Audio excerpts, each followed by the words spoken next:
जाता है। भविष्यवाणी का पूर्तिकरण है क्रिसमस।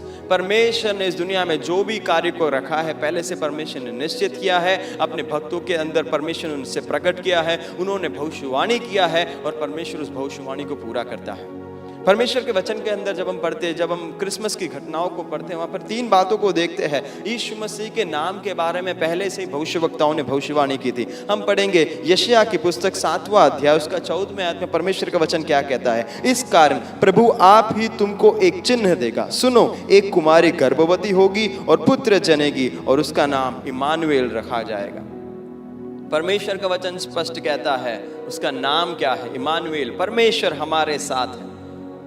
जब हम एदन वाटी के अंदर जाते हैं, पाप ने इंसान को अलग कर दिया। परमेश्वर पवित्र है और इंसान अपवित्र होकर परमेश्वर से दूर चला गया, परंतु यीशु मसीह उसके बीच में एक जोड़ के रूप में आता है। क्यों आता है? इस बात को दर्शाने के लिए परमेश्वर हमारे साथ है। और जो पाप के कारण यीशु मसीह को इस धरती में आना पड़ा, अपने आप को बलिदान करना पड़ा, उसी पाप को हटाने के लिए यीशु मसीह जन्म ले रहा है और ये बात को कह रहा है कि परमेश्वर हमारे साथ है।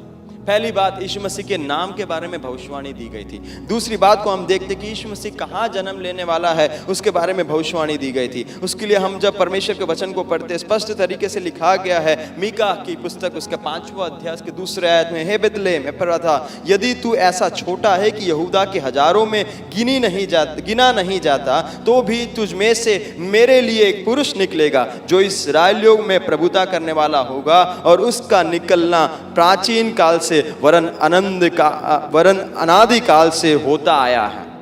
पहले से ही परमेश्वर के वचन में निश्चित किया गया था कि बेतलेहम में यीशु मसीह का जन्म होने जा रहा है और समय की पूर्तिकरण में यीशु मसीह का जन्म बेतलेहम में होता है। जब हम आगे पढ़ते हैं यीशु मसीह के जन्म के बारे में, राजाओं का राजा, प्रभुओं का प्रभु, खुद परमेश्वर जब इस धरती पर आता है, उनका जन्म जब मानव रूप में होता है, उस समय में बहुत सारे समस्या होने जा रहे हैं, बहुत सारा विलाप का समय होगा। उसके बारे में भी भविष्यवक्ताओं ने भविष्यवाणी की थी। जब यिर्मयाह की पुस्तक 31वें अध्याय उसके 15वें आयत में पढ़ते, लिखा गया है, यहोवा यह भी कहता है, सुन रामा नगर में विलाप और बालक बिलक बिलक कर रोने का शब्द सुनने में आता है। राहेल अपने बालकों के लिए रो रही है और अपने बालकों के कारण शांत नहीं होती, क्योंकि वे नहीं रहे। यीशु मसीह के जन्म के समय में ये जो होने वाला है, इस घटना के बारे में यिर्मयाह भविष्यवक्ता ने पहले से भविष्यवाणी की थी कि माता है बिलक बिलक कर रोएंगे, बालक जो है, जो परमेश्वर के द्वारा दान है, वो नहीं रहेंगे, एक सम्राट उठेगा उनको तबाह कर देगा। उसके बारे में पहले से एक भविष्यवाणी दी गई थी और हम देखते हैं यीशु मसीह के जन्म के समय में ऐसा ही होता है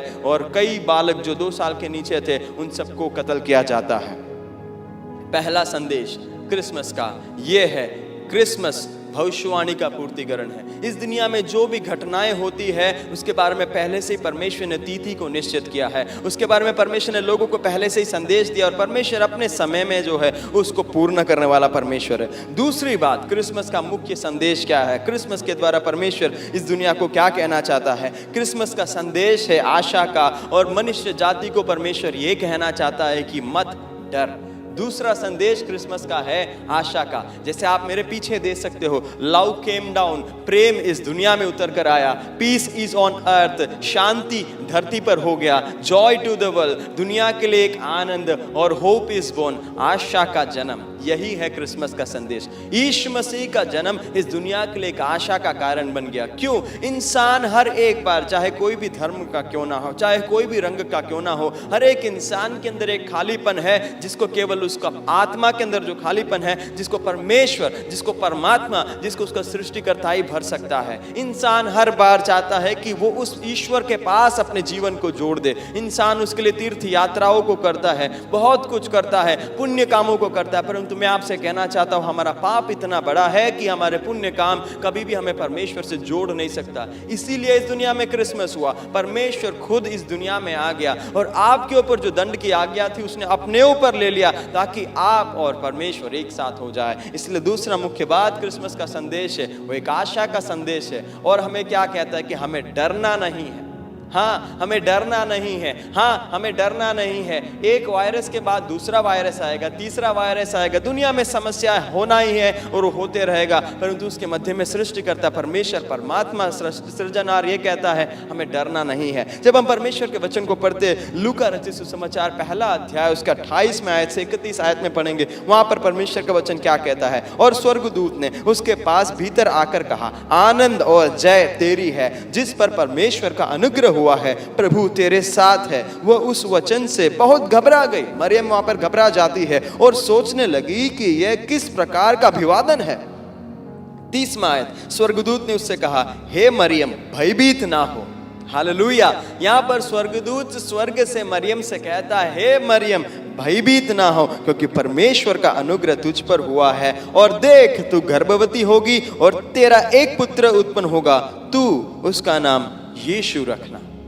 सबसे मुख्य बात जो मैं आपको कह रहा हूँ, दूसरा संदेश क्रिसमस का है, एक आशा का संदेश है। और परमेश्वर इस दुनिया से कहता है कि हमें डरना नहीं है, हमें भयभीत नहीं होना है। जब हम लूका रचित सुसमाचार दूसरा अध्याय उसके 10वें आयत को पढ़ते हैं, वहां पर परमेश्वर का वचन गडरियों को क्या कहता है। तब स्वर्गदूत ने उनसे कहा, मत डरो, क्योंकि देखो मैं तुम्हें एक बड़े आनंद का सुसमाचार सुनाता हूं जो सब लोगों के लिए होगा, कि आज दाऊद के नगर में तुम्हारे लिए एक उद्धारकर्ता जन्मा है और वही मसीह प्रभु है। हालेलुया। यहाँ पर भी गडरियों को स्वर्गदूतों ने ये संदेश दिया, मत डरो, क्योंकि देखो मैं तुम्हें एक बड़े आनंद का सुसमाचार सुनाता हूं जो सब लोगों के लिए होगा, कि आज दाऊद के नगर में तुम्हारे लिए एक उद्धारकर्ता जन्मा है और वही मसीह प्रभु है। दूसरा क्रिसमस का संदेश, क्रिसमस की घटना। क्रिसमस का घटना का जब पृष्ठभूमि को जानते, दुख था, विलाप था, माताएं रो रहे थे, उनके लिए कुछ खुशखबरी नहीं थी। उनके ऊपर जो साम्राज्य, रोमी साम्राज्य के राज्य बहुत ताकतवर रूप में बढ़ रहा था, उन लोग दबाए गए थे। परंतु उसके बीच में मैं आपसे कहना चाहता हूँ, प्रेम इस दुनिया में उतर कर आया, इस दुनिया में शांति उतर कर आया और दुनिया को आनंद का सुसमाचार और आशा जो है इस दुनिया में जन्म होता है। और वही बात को स्वर्गदूत वहां पर चिल्ला कर कहते हैं कि मत डरो, क्योंकि तुम्हारे लिए एक आनंद